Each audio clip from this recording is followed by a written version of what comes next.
bienvenidos a este programa con el que cerramos la programación 2025 de Literatura y Vino. Es muy grato presentar a la licenciada Carolina Andrade, quien nos hablará de la obra James del escritor estadounidense Percival Everett. Carolina Andrade es periodista profesional y escritora. Tiene una maestría en estudios humanísticos. Los últimos 25 años ha sido docente en las áreas de comunicación y literatura de la Facultad de Filosofía de la Universidad Católica de Santiago de Guayaquil. Vivió un tiempo en México de 1986 a 1989 y ahí completó el curso para escritores de la Sociedad General de Escritores Mexicanos. Ha publicado 3 libros de cuentos y una novela cuyos textos aparecen en varias antologías publicadas dentro y fuera del Ecuador. En la actualidad, también colabora como editora en la revista digital de difusión literaria matavilela.org. Al iniciar este programa, les ha sido entregado un sobre en que les solicitamos su valiosa colaboración, la misma que nos permitirá seguir ofreciendo programas de calidad que contribuyan al fortalecimiento y desarrollo de la literatura en nuestro medio. Agradecemos de antemano esta colaboración. Sin más, le damos la bienvenida. Muchas gracias. A Carolina Andrade. ¿Cómo están? Buenas tardes. Muchas gracias al Centro de Arte por esta invitación. Siempre es un gusto. Esta tarde tenemos esta novela, James, de Percival Everett, que es una novela bien interesante en el sentido de que cuando uno lee como que se abren muchas puertas, muchos temas de interés por los cuales uno se puede ir de largo, y entonces mi preocupación en esta tarde es no verme dispersa y por otro lado estar bien con el tiempo. Pero vamos. James, la novela fue publicada en el 2024 y obtuvo varios premios. El National Book Award, el Kirkus, el Pulitzer de ficción del 2025, y también el dato les doy de que Steven Spielberg ya compró los derechos y posiblemente en algún momento sea película. El autor es él, nacido en Georgia del 56, tiene más de 22 novelas, cuentos, poesía, y la crítica señala como características de su obra la experimentación, juego con los géneros y ruptura de convenciones, la crítica a la construcción social de la raza, tiene un humor ácido, ironía, sátira, y su interés por la lógica, la filosofía y el lenguaje. Estas 4 características están y se pueden apreciar en James. Es un autor pero muy vigente, es decir, es entrevistado en todos lados, se gana los premios, se toma fotos con Marcelo Báez, y fue entrevistado hace 2 meses por Dua Lipa. Si usted no sabe quién es Dua Lipa, no diga, porque sí, se va a ver mal. Dua Lipa es una cantante muy famosa, muy exitosa, británica, de pop, y Dua Lipa, sí. Y el chiste que nos interesa a nosotros como lectores es que tiene un club de libros que se llama Service 95 Book Club y funciona en redes. Maneja numeritos así como que en Instagram la siguen 250,000 personas y sus entrevistas las ven 80,000 y todo, pero aquí estamos 12 personas y estamos contentos.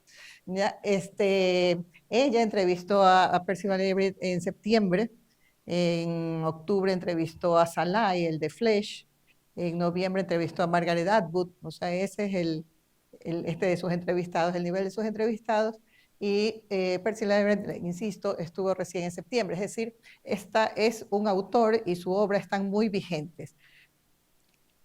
¿Por qué eso es importante? Porque cuando algo está tan vigente, quiere decir que está haciendo máquina, que está haciendo engranaje con los públicos, con la cultura contemporánea, y entonces eso no solamente habla bien de él como escritor, sino que nos da indicios de qué está pasando con la cultura, de que cuáles son los intereses del momento de la gente, ¿no? Entonces, él está muy bien. Otra prueba de esto, de la vigencia de él, es esta película. La película es American Fiction. En el 2024 estuvo candidata a 5 Óscares. Y esa película está, su guión es una adaptación de esta novela que se llama Erasure, que es de él, es del 2001, ¿sí? Y es muy interesante, les digo, está muy vigente. ¿De qué se trata? Se trata, el protagonista es un escritor de alto nivel académico, es profesor de literatura, ¿sí? Pero sus libros no se los lee nadie. Y entonces tiene una crisis familiar, una crisis económica y decide en pleno cinismo hacer una novela de negro, ¿sí? Afro, pero lo dice así, de negro. Y entonces ahí usted verá el perfil, ¿no? Por encima de su terno está la gorra y todo de rapero, de delincuente, de drogas, de cosas así. Y con esa novela él tiene mucho éxito. Esa es la película. Es una adaptación de la novela Erasure, que tengo entendido es mucho más elaborada, con muchas más reflexiones filosóficas, pero sí, no se preocupe. Sí, sí, sí, sí la dieron. Y la tiene Prime Video, pero por alguna, no la vi, por alguna, la he querido ver, pero por alguna conspiración entre Prime Video, Amazon y la Visa, no la he podido ver. Pero en todo caso, sí, la película es. La novela, tengo entendido, es mucho más elaborada en cuanto a reflexiones filosóficas. Y de ahí me interesa, para no ser tan dispersa, es el nombre, ¿no? Erasure. De los comentarios de las reseñas que he visto, hacen mención a estar under erasure. Under erasure es como una expresión que tengo entendido que la han usado incluso académicos, que viene de Derrida, creo que lo ha usado, pero a lo que se refiere es que estar bajo borramiento sería como la traducción. Produce una situación que es el hecho de que está la palabra y está borrada, es decir, la palabra está allí, la primera palabra, pero también hay este gesto del tachón, de borrar, que es señalar que es inadecuada la palabra, ¿sí? Más o menos va por ahí. Y me interesa eso porque eso tiene que ver con nuestra novela, y también prueba de que no estoy tan mal, digo yo, es que la primera versión en español, el título era una cruz, era un tachón. Entonces sí es como este gesto de tachar lo anterior pero que se vea el gesto, es decir, que la palabra tachada no es que desaparece, sino que está allí, como el gato de Schrödinger, que está vivo o está muerto, pero ahí está la palabra, ¿sí? Eso es un dato, pero también es el de que hace un año estuvo un tema tratado por Percival Everett ahí entre los Oscars. Ok, vamos a James. ¿Qué pasa con James? James a mí me gustaría tratarla solito, pero no es un libro que hay que leerlo solito, sino que hay que ponerlo en relación con esta otra novela que es Las aventuras de Huckleberry Finn. Que es un libro fundacional en la historia de la literatura norteamericana, ¿sí? Entonces, ¿qué es lo que hace Percival Everett? Es que va a tomar la obra de Mark Twain y la va a reescribir. Él no usa la palabra reescribir, él dice que su obra está en diálogo con Huckleberry Finn, ¿sí? La propuesta es darle voz a una perspectiva otra. Él es Mark Twain y él escribió lo que hoy se llamaría como una saga de Tom Sawyer y de Huckleberry Finn, ¿no? ¿Verdad? Y es la segunda novela, Las aventuras de Huckleberry Finn. Mírense que la primera, Tom Sawyer, es de 1876 y es una novela. Tom Sawyer es un muchachito pícaro que vive en el sur de Estados Unidos y ya pues todas sus aventuras y sus travesuras y todo, pero esa novela está contada en tercera persona, ¿no? En Las aventuras de Huckleberry Finn es Huckleberry, que es también un muchachito, pero es un muchachito de la calle, digamos, hijo de un papá borracho que lo maltrata, y entonces él es el narrador de la novela. Entonces eso causó cierto revuelo y es importante porque era como una novedad que estaba haciendo Mark Twain en ese momento, porque recogía la forma de hablar de esta clase social muy baja, ¿verdad? Y no solamente la de él, sino también la de su compañero de aventuras, que en este caso no es Tom Sawyer sale hasta el último, sino que es un esclavo de nombre Jim, ¿no verdad? Entonces, esa es la novela Mark Twain. ¿Qué dice esta novela? Porque, por ejemplo, Hemingway dice, toda la literatura norteamericana moderna procede de un libro de Mark Twain titulado Huckleberry Finn. O sea, así de importante es, ¿no verdad? No sé, también fíjense en la fecha de, es en 1884. En 1884 fue publicada en Inglaterra y en el 85 en Estados Unidos. Mark Twain es norteamericano. Entonces, ¿quién narra la historia? La narra Huckleberry, Huck, que es el protagonista y narrador, y a través de él conocemos el sur antebellum, de antes de la guerra de secesión de Estados Unidos, ¿no? De la guerra entre el norte y el sur. A través de él conocemos el sur antebellum, el lenguaje coloquial y no educado, su ingenuidad, es un niño de 13 años, su nobleza en bruto o natural, y esa sensación de como que todo está por construirse en Estados Unidos, ¿no? No sé si han leído Huckleberry Finn, sí, o Tom Sawyer.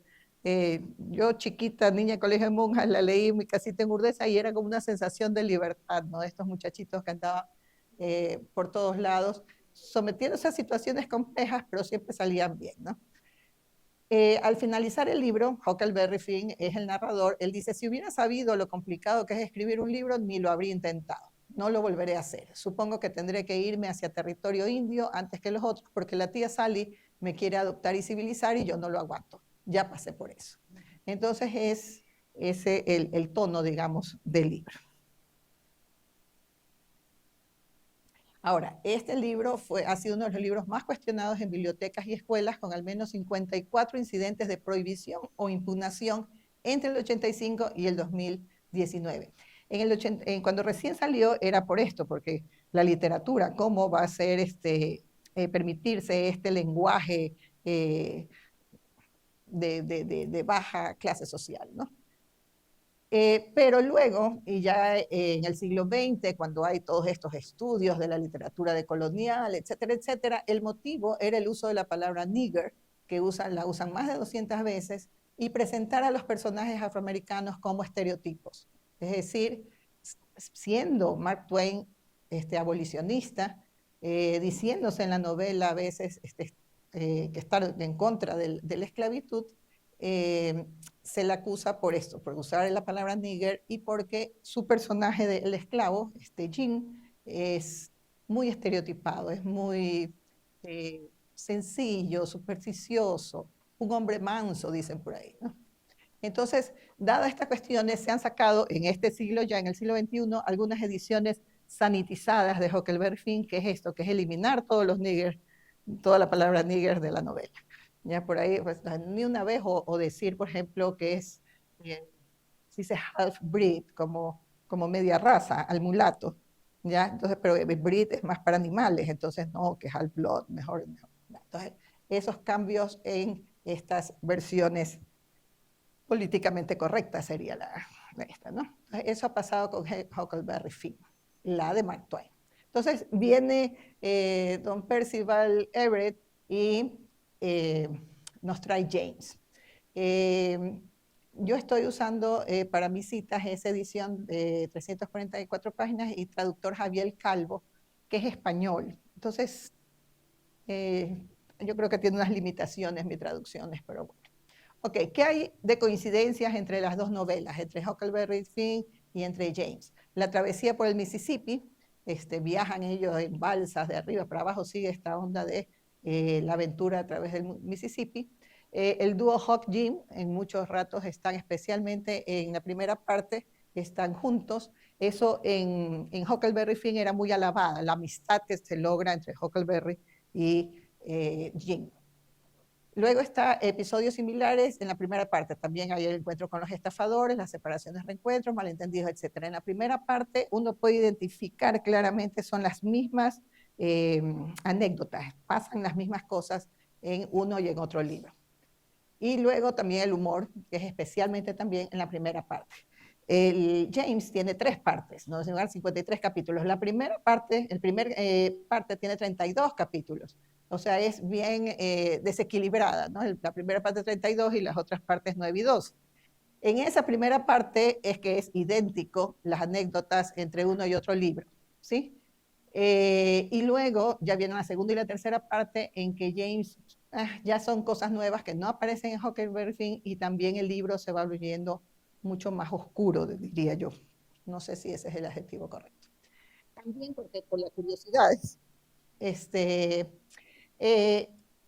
este es el mapa de Estados Unidos antes de la guerra norte-sur, ¿verdad? Y todo lo rojo es el sur, son los confederados, y los azules oscuros son los de la Unión, ¿sí? Estos grisecitos son unos borderline, eran de la Unión, pero tenían esclavitud, ¿sí? Entonces, es la curiosidad, porque donde comienza la historia de los dos libros es en Missouri, que es este estado donde hay esclavitud, pero es de la Unión. Y de ahí uno diría, ¿por qué no se cruza a Illinois y ya es libre? No, no, porque tenían que hacer dinero, no sé cuánto, y además que cada ratito tienen que lanzarse al Mississippi huyendo, y yo entiendo que la corriente va en esta dirección. Entonces termina en Arkansas, y James, o sea, siempre están hacia abajo, siempre andan por este sector. Esta frontera es el Mississippi, nuestra frontera irregular. Las otras fronteras son cuadraditas, esta irregular es el Mississippi, que termina en el Golfo de México, Golfo de América ahora. Y cuando en James termina en Iowa, que sí es un estado libre. ¿Ok? Para ubicarnos un poquito. La otra, el libro es escrito en 1880, pero el escenario, el momento histórico de la novela, de la historia, es 40 años antes, es decir, antes de la guerra. Está escrito después de la guerra, ¿sí? 1880, la guerra es 1860 y pico, en los 60, pero la historia está ubicada antes de la guerra. Entonces, vamos con James. ¿Y en qué consiste esta reescritura? La idea es que vuelve a escribir Huckleberry Finn. A él, a Everett, no le gusta ese término. Él dice que no es que está reescribiendo la historia, sino que está dialogando, usa esa palabra, dialogando con la obra de Twain. Comencemos con el narrador. Habíamos dicho Huckleberry Finn lo cuenta el chiquito, Huckleberry.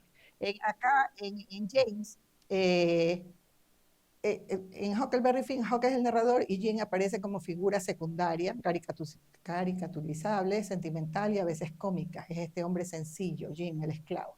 Ya, en cambio en James, Jim, que luego se vuelve James, narra la historia. Ese es el cambio importante. Y un cambio de perspectiva importante. Y es un narrador con humanidad compleja, inteligente, que usa la ironía, sufre el dolor, deseo y conquista la autodeterminación. Ya por ahí es una diferencia abismal. Ahora veamos cómo este personaje, que es el que nos va a contar la historia, cambia de Jim a James. Eso es súper importante y con las fechas también es importante. Jim Crow, que es este personaje que se ve acá y que está súper en la cultura afro y en la cultura norteamericana, está muy identificado. ¿De dónde aparece? Es un personaje desarrollado por el actor Thomas D. Rice, miren las fechas, siglo XIX, que trabajó en blackface. ¿Qué es el blackface? El blackface es los actores blancos pintándose de negro, ¿no? Con betún negro. Y acentos de afroamericanos del sur hasta volverlo un estereotipo racista, aunque puede haberse inspirado en un personaje pícaro folclórico popular entre los esclavos, padre del llamado minstrel estadounidense. El minstrel estadounidense es un tipo de teatro, es como decir la ópera, esto es el minstrel. ¿Y qué es el minstrel? Es esto, es presentar una caricatura del mundo afro, ¿sí? Entonces, este Jim Crow es famoso, es esto de acá que copia la pose, es un videoclip de hace 7 años, de una canción que se llama This is America, que es buenísima para cualquier clase de semiótica de la imagen. Y entonces él hace referencia, no lo nombra si quiere, está cantando el rapero, pero hace exactamente el mismo gesto. O sea, así de fuerte está en la memoria esta ridiculización, esa es la palabra, del afro del sur, del hombre afro del sur. En la década de 1880, cuando ya se ha abolido la esclavitud, ya fue la guerra, ya se ha abolido la esclavitud, pero todavía no se ha escrito Huckleberry Finn, se llamó leyes de Jim Crow a las leyes segregacionistas del sur de Estados Unidos, que estuvieron vigentes hasta los movimientos de derechos civiles ya avanzado el siglo XX. Martin Luther King, etcétera, etcétera, hasta 1960. Entonces, ahí tenemos. Entonces, cuando Mark Twain nombra a su personaje Jim, no es gratuito, es un poco también es este personaje que ya era un estereotipo, que ya era una caricatura, que ya estaba súper racializado. Esta es una cita, dice, ¿qué es todo esto de cantar? Le pregunté, perdón, pero antes le cuento la situación.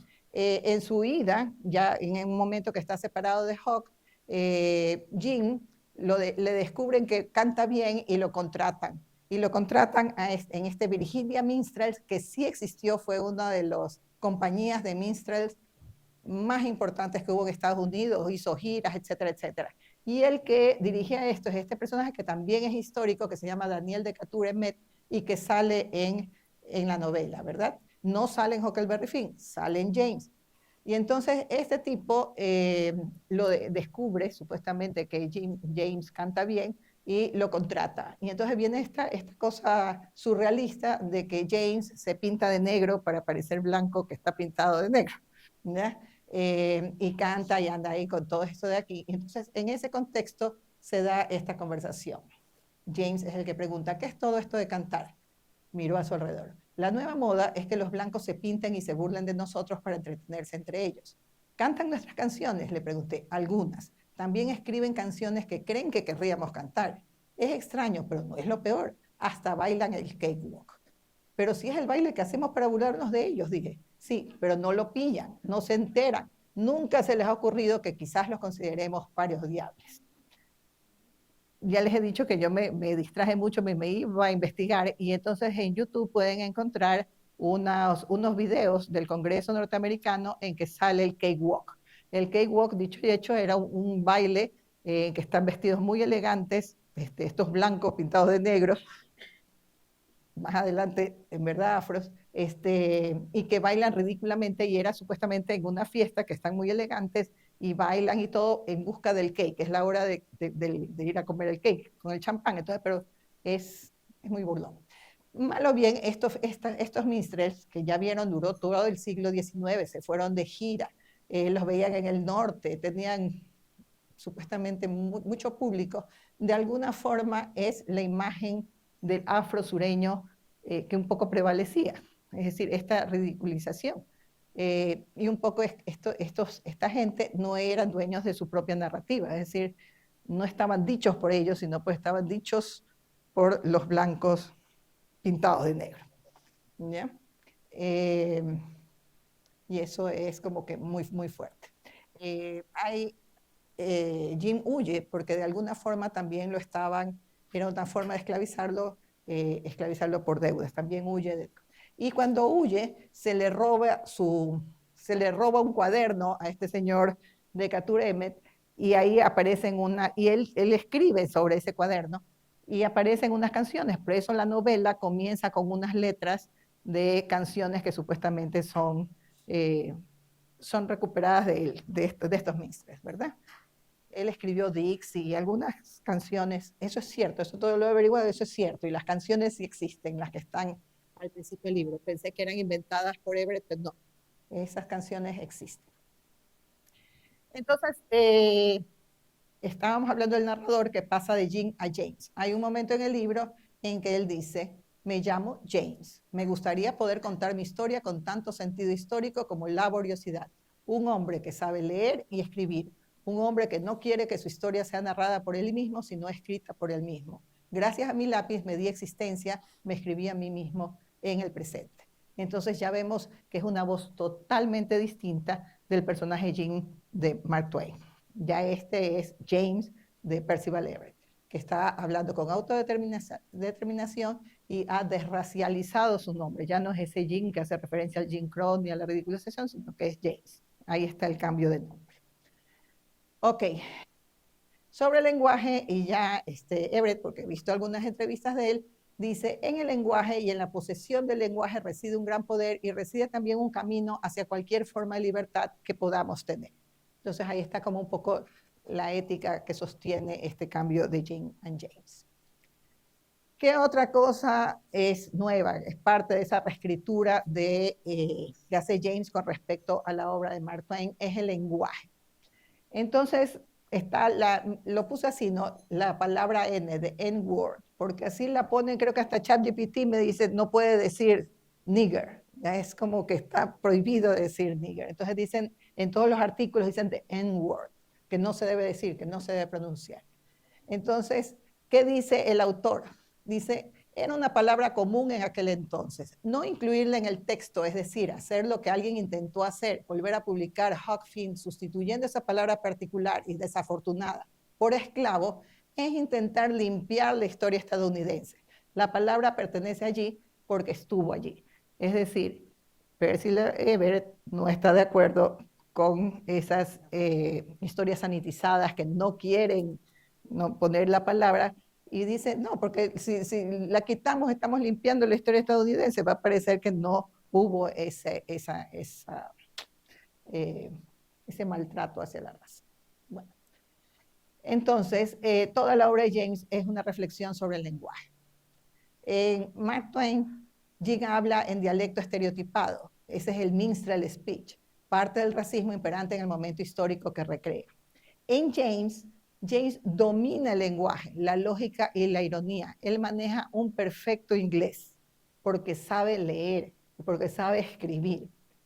Pero hablar como esclavo es una performance estratégica para protegerse contra los blancos, de los blancos. Entonces, muy temprano en el libro se ve a James dándole clases, digamos, a los niños, entre ellos su hija, ya, de cómo deben hablar y que deben hablar en esclavo. ¿Sí? Entonces, dice, moverse de forma segura por el mundo era algo que dependía del dominio fluido del lenguaje. Y esta es parte de esa escena en que habla con los chicos, ¿no? Dice, porque la gente blanca espera que hablemos de una manera determinada y siempre va bien no decepcionarlos. Los únicos que sufren cuando les hacemos sentirse inferiores somos nosotros. O quizás debería decir cuando no se sienten superiores. Eso le dice a los chicos. Y entre las recomendaciones está, no hay que mirarlos a los ojos. Nunca seas el primero en hablar. Nunca trates ningún tema de forma directa cuando hables con otro esclavo, porque todo lo tienen que saber los blancos antes y son ellos los que deben ponerle nombre a todo. Y a veces farfullar para darles el gusto de que ellos te puedan corregir. Estas son las recomendaciones para los muchachitos de que tienen que hablar en minstrel, digamos, en esa forma de hablar. Que un poco es esto de las tretas del débil, ¿no? Fingir debilidad, fingirse inferior para la supervivencia, ya sea para atacar al otro o por lo menos para protegerse, ¿no? Con esto del lenguaje y de que él sabe leer y hablar, está este encuentro final, casi al final de la obra, con el civilizado y amable juez Thatcher. ¿Por qué civilizado y amable juez Thatcher? Ya también yo soy irónica, porque este señor aparece así en las novelas de Mark Twain. Entonces, el juez Thatcher es este señor, es este caballero sureño que es muy apegado a la ley. Entonces, es el que ayuda a Hawk a que no le quite su papá el dinero. Supuestamente es un hombre de bien del sur, ¿sí? Pero al final de la novela James, que está ya prófugo y lo que quiere saber es dónde está su mujer y sus hijas para irlas a rescatar, la única fuente es el juez Thatcher. Entonces, pistola en mano, lo secuestra, digamos, lo humilla de alguna forma, y ya James ha ido poco a poco dejando de hablar como Jim, ¿no? Y entonces Thatcher le dice, ¿por qué hablas así? Le estoy apuntando con una pistola y preguntándole por el paradero de mi familia y a usted le preocupa mi forma de hablar, pero ¿qué les pasa? Dice James, ¿no? En esa misma escena más adelante, ¿me vas a matar? Le pregunta Thatcher. Y él dice, me ha pasado la idea por la cabeza, no me he decidido. O perdón, déjeme que se lo traduzca. No, me decidí, oh señor. Jamás había visto un blanco tan aterrorizado. La extraordinaria verdad, sin embargo, era que lo perturbaba y aterraba no era solo la pistola, sino también mi lenguaje, el hecho de que no me ajustara a sus expectativas y de que pudiera leer. Miren cómo para Everett es súper importante lo del lenguaje y su trabajo. Thatcher se le va a lo amable y lo civilizado y le dice, te voy a ver muerto, negro.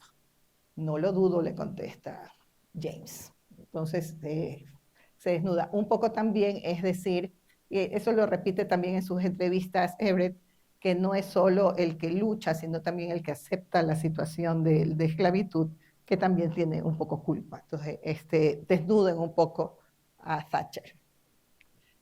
Luego también, siguiendo con el lenguaje, está el lápiz, ¿ya? Es muy importante el lápiz.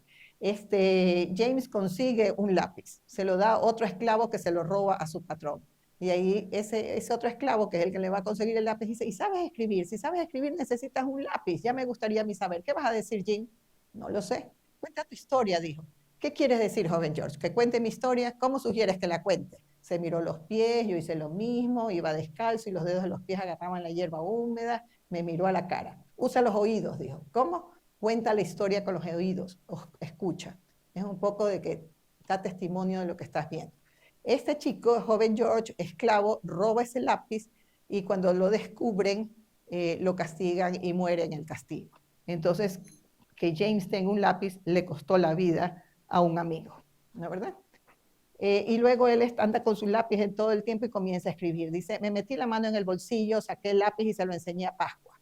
Vaya que me aspen, dijo. George el joven lo robó para mí, le dije. ¿Sabes escribir? No era ni una pregunta ni una acusación, sino más bien un descubrimiento, quizá una llamada a filas. Sé escribir, dije. Pues más te vale escribir, lo haré. Acá otra cita. La mina del lápiz era blanda y dejaba una marca oscura. Decidí usarlo sin apretar mucho para que me durara lo máximo posible. Tenía estampada la palabra Faber. Miren desde cuándo. Quizá podría ser mi apellido. James Faber. No sonaba mal del todo. El lápiz es súper simbólico y un cariño por ese lápiz que costó tanto. Y luego hemos hablado del lenguaje hablado, hemos hablado de la escritura y también la lectura. En algún momento en que James roba libros, pero anda con Hawk y Hawk todavía no sabe que sabe leer, dice, yo puedo ponerme a leer y Hawk no se va a dar cuenta de si estoy leyendo o no estoy leyendo. Entonces dice, en aquel momento se me hizo real y evidente el poder de la lectura. Mientras tuviera delante las palabras, nadie podría controlarlas ni controlar lo que yo obtuviera de ellas. Ni siquiera podrían saber si las estaba mirando sin más o leyéndolas, haciéndolas sonar o entendiéndolas. Era una relación completamente privada y libre, por tanto, completamente subversiva. Traigo esta cita para ustedes que les gustan los libros, sepan que según James, y según, por eso los pongo juntos, porque Everett también lo ha dicho en muchas entrevistas, leer es un acto subversivo. Ahí están todos ustedes. Esta forma de leer, entonces lo hace leer a Voltaire, a Jung, en algunos momentos en que está o picado una serpiente o con fiebre, todo entra en delirios y habla con Voltaire, con John Locke, con Thomas Hobbes, con Rousseau, especialmente con Voltaire. Voltaire hasta coge apuntes de James. Y es muy interesante lo que ha producido la lectura en este personaje. Sí se queja es de este texto que también existe, que es Venture Smith, supuestamente es un esclavo que cuenta su historia. Entonces dice James, me vendieron cuando nací y después me volvieron a vender. La madre de mi madre venía del continente africano, según me contaron, o quizá me limité a suponerlo. No puedo declarar ningún conocimiento de aquel mundo ni aquella gente. No sé si mi gente eran reyes o mendigos. Y ahí viene la ironía. Admiro a quienes a los 5 años, como Venture Smith, ya se acordaban de los clanes de sus ancestros, de sus nombres, de los movimientos de las familias por los surcos, las trincheras y los abismos de la esclavitud. Yo puedo deciros que soy un hombre que conoce su mundo, que tiene familia, que ama a las familias y que ha sido arrancado de la suya. Es decir, duda de la veracidad de lo que cuenta que son de las primeras cosas escritas de un esclavo. Y que por el contrario celebra la obra de William Wells Brown, que es otro que sí escribió. Entonces eso también es la voz es la voz de James, pero es la voz del autor diciendo de que no confiemos mucho en todas las versiones de los escritos. Luego está el humor, que es delicioso en Mark Twain, pero es eso, es de niños, es más es un humor costumbrista, sátira suave, burla de supersticiones, crítica social tibia. Jim es frecuentemente la fuente del humor por su simpleza. En cambio, en James, el humor es como herramienta política, ironía. La acabamos de leer, ¿no? Diciendo, admiro al que puede escribir acerca de todo. ¿Ya? El humor denuncia lo absurdo del racismo. Eso es en James. En lo personal, me quedo con el humor ese de... Es que el otro es doloroso, ¿no? pero este de aquí es al principio y sigue todavía el saborcito de Twain, ¿no? Cuando se unen los dos por primera vez, ¿no? Él huyendo de su padre, acaba de montar una especie de escenario para que crean que ha sido asesinado, entonces ella huye. Y Jim, en cambio, está huyendo porque lo van a separar de su familia. Entonces, cuando se unen los dos en una isla, le pregunta Jim, ¿qué haces tú en esta isla? ¿Y por qué vas todo lleno de sangre? Me he suicidado, dice el chico. Le eché un vistazo, no lo has hecho bien. Es como gracioso.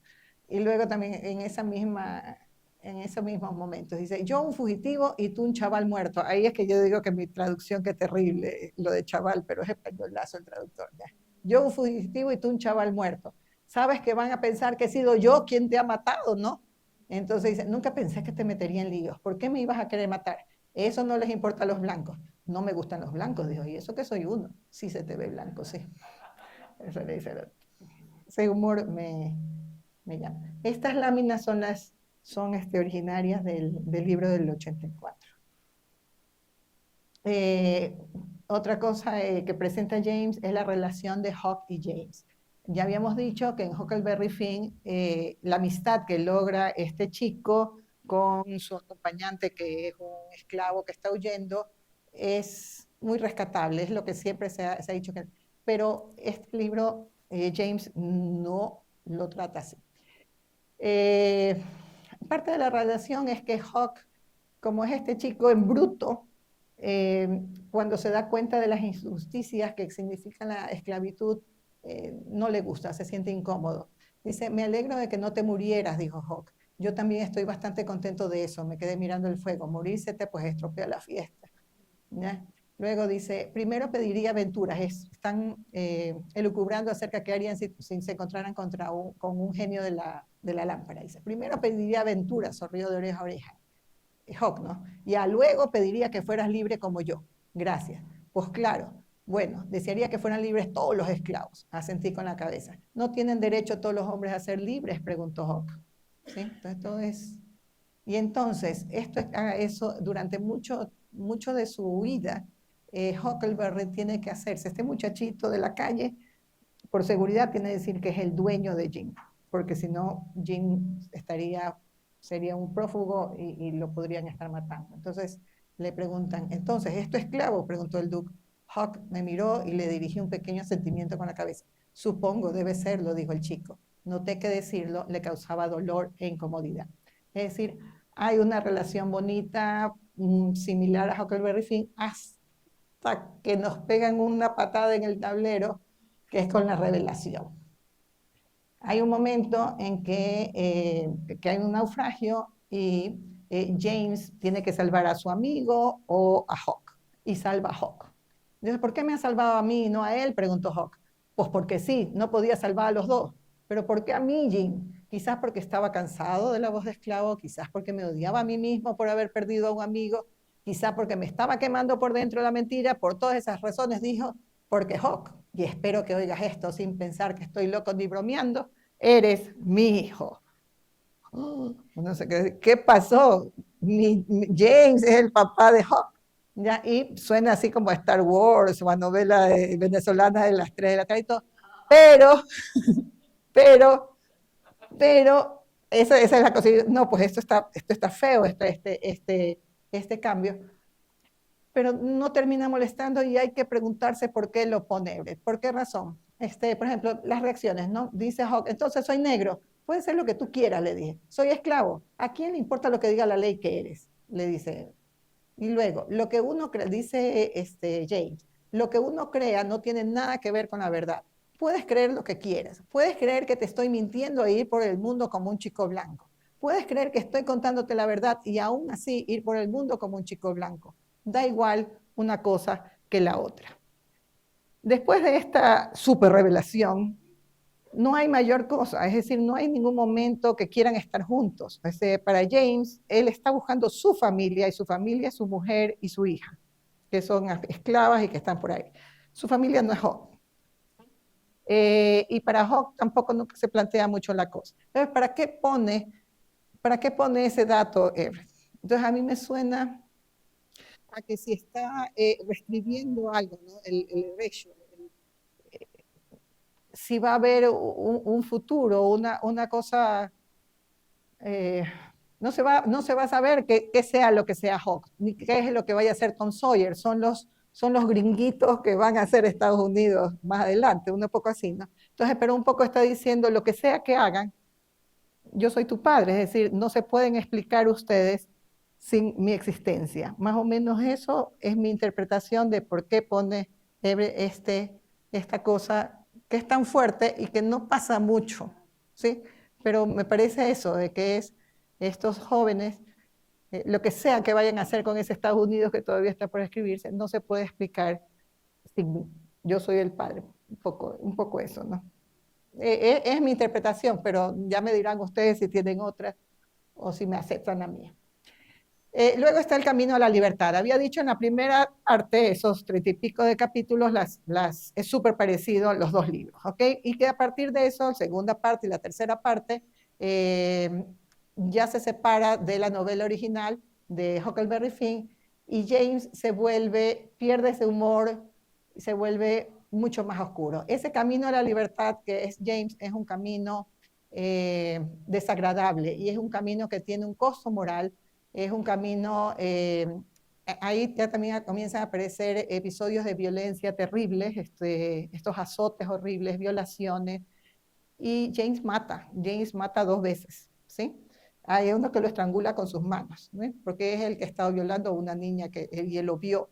Entonces, se oscurece la novela, ¿ok? Pero también nos están diciendo era imposible llegar a la libertad solo cambiando el lenguaje. Se necesitaba un arma. Parecería que eso es lo que dice Everett. Y eso tiene un costo. Me había vengado, pero ¿en beneficio de quién? Eso después de estrangular a este hombre. ¿Pero en beneficio de quién? ¿Por un solo acto o por muchos? ¿Contra un solo hombre o contra muchos del mundo entero? Me preguntaba si me debería sentir culpable. ¿Debería sentir algún orgullo por lo que había hecho? ¿Había cometido un acto de valentía? ¿Un acto de maldad? ¿Era malvado matar a un malvado? Eso es lo que se pregunta. Y luego, acá también dice, ¿tú quién demonios es? Ese es su segundo asesinato. Ya. ¿Tú quién demonios eres? Preguntó. Y me apuntó con la escopeta. Y él le dice, o sea, James, soy el ángel de la muerte que ha venido a impartir la dulce justicia en plena noche. Dije, soy una señal, soy tu futuro, soy James. Eché hacia atrás el percutor de mi pistola. ¿Qué diantres dices? Amartilló su arma y el disparo de mi pistola retumbó por aquel valle como un cañonazo. Y esta es el capítulo final, es el momento final. Ya James ya no aparece Huckleberry, James ha liberado a su esposa y a su hija, ha quemado, ha liberado a otros esclavos, se han separado, entonces esto viene, hay como una elipsis y esta es la última. Como pasa con toda la gente asustada y no preparada, nos dispersamos. A algunos nos atraparían, a otros nos matarían. Seguramente algunos volveríamos atrás con el rabo entre las piernas. Sadie, Lizzie y yo, Sadie es la esposa, Lizzie la hija, llegamos a un pueblo situado al norte que nos dijeron que estaba en Iowa. El sheriff del lugar nos recibió en la calle y nos miró con recelo. ¿Fugitivos? Preguntó. Eso mismo dije. ¿Alguno de vosotros se llama Negro Jim? Porque ya lo estaban persiguiendo por todos lados al Negro Jim. Nos señalé a todos por turno. Sadie, Lizzie, Morris, Buck. ¿Y tú quién eres? Soy James. ¿James qué? James a secas. Y ese es el final de la novela que me gustó mucho, porque hay muchas cosas de que conversar.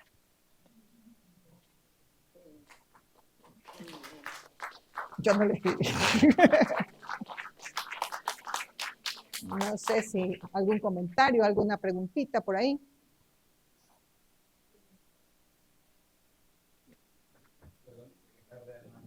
No.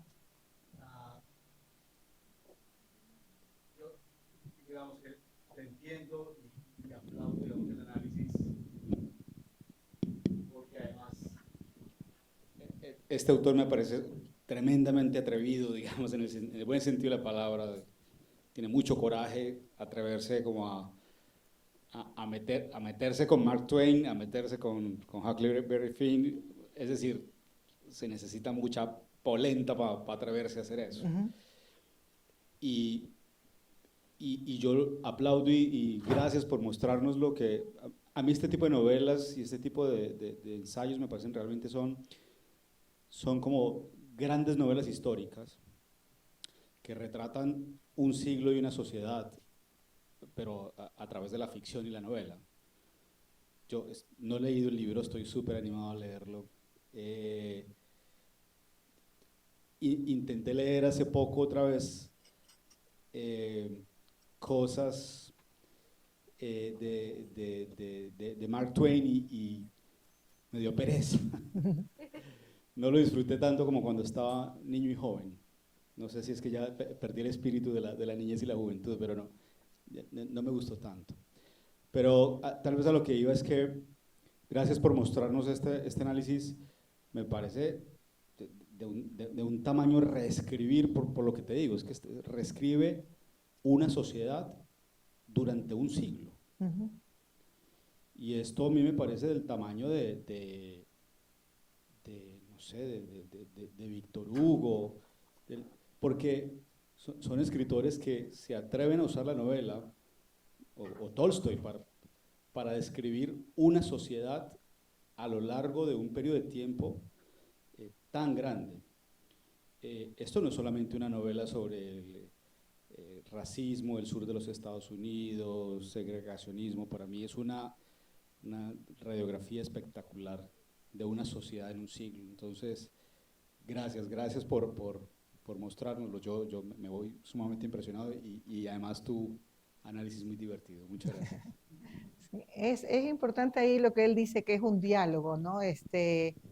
Como nunca, porque a veces los que leemos literatura decimos, no, la novela hay que aislarla y eso es, pero en esta novela es muy importante el diálogo y es ese erasure, es decir, está ahí la novela de Mark Twain, pero está tachada y se ve el tachón, se ve por dónde. Entonces eso es lo rico de la novela. Entonces sí hay que tener a Huckleberry Finn presente al momento de leer. Yo no sé si en algún momento vi que él revisitaba a Mark Twain, ¿no? Lo estaba revisitando. No sé si eso cabe para el texto. Me pareció importantísimo lo que tú planteaste y que decías, esta es mi lectura, esto es lo que es un poco, soy el padre, o sea, soy el padre y el padre de los siguientes jóvenes, las generaciones siguientes. Y la otra cosa que también quería decir es que efectivamente el lenguaje es decisivo, pero me parece que no solamente el lenguaje, sino el orden del discurso. El orden del discurso que hacía blanco a los blancos y negro a los negros. O sea, es una herramienta allí indispensable para poder entender todo este texto, ¿no? Y él hace que el personaje James transgreda eso, porque maneja, digamos, es bilingüe, maneja, claro, es bilingüe, maneja el blanco y maneja el afro. Para sobrevivir. La sobrevivencia tenía que ver con este impacto del orden del discurso. Ese juego que hay entre el discurso que él manejaba ya, la escritura y la lectura, pero tenía que siempre enfrentarse al otro discurso. Sí. Y a mí me queda la duda de que si, porque como he leído una versión en español, Percival Everett o sea, ¿qué tan bien hizo con todos estos cambios de lenguaje? Yo hablaba con he visto que me ha despertado curiosidad y he andado averiguando un poco de cosas, con una nativa americana, y le digo, ¿hay diferencia entre el lenguaje de Hawk, por ejemplo, de un blanco, un trash, porque es un blanco de la calle, digamos, de sureño, con el afro sureño? Y me dice, los dos son terribles, pero yo sí reconozco a los dos, es decir, sí hay una diferencia. Eso no se nota en la versión española. Entonces no sé si Everett sí lo hace, porque si sí lo hace hay que sacarse el sombrero, porque está manejando también el lenguaje muy bien, es un arte, ¿no? Eso se pierde en la versión en español. Peor si nos dicen que el chaval hizo tal cosa, ya pues, ya. Pero no sé leer en inglés, entonces no. Algunas cosas, les invito entonces a que lean James, y hay dos textos. En la entrevista de Dua Lipa, Alex, ella no está hablando de James, ella está hablando de otro libro que se llama The Trees, que parece que es muy bueno, es tipo novela policíaca. Yo espero que no se acabe el año antes de leerla, y pues Erasure también habría que leerla. Son las tres de este escritor que están más recomendadas por la crítica especializada. Entonces, les recomiendo. Quiero felicitar, Carolina, porque según lo que nos ha planteado, esta no es una novela que hubiera resultado fácil de analizarla, de pensarla, ¿no? Ir ubicando de manera tan sistemática y tan adecuada, tan pertinente, ¿no? Cada aspecto, ¿no? De acuerdo, y hacerlo de una manera organizada y clara, de forma que tenemos nosotros, ya no nos queda ninguna duda, no hay nada que preguntar realmente sobre esto, ¿no?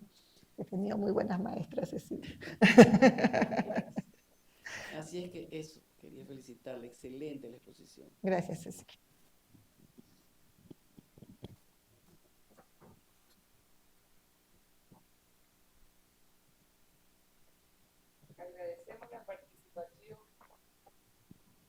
Agradecemos la participación de la licenciada Carolina Andrade y les expresamos nuestra gratitud por habernos acompañado a lo largo de este año 2025. Esperamos seguir teniendo su presencia en nuestros futuros eventos y aprovecho la oportunidad para desearlos a todos ustedes que tengan unas felices fiestas de Navidad y que el 2026 sea lleno de prosperidad y éxitos. Queremos además dejar constancia del apoyo a este programa por parte de Unión Vinícola Internacional, que mes a mes nos ha permitido disfrutar de los análisis de las obras con una copa de vino. Gracias a todos y Dios mediante nos veremos en el 2026. Pero antes de eso, bueno, ratifico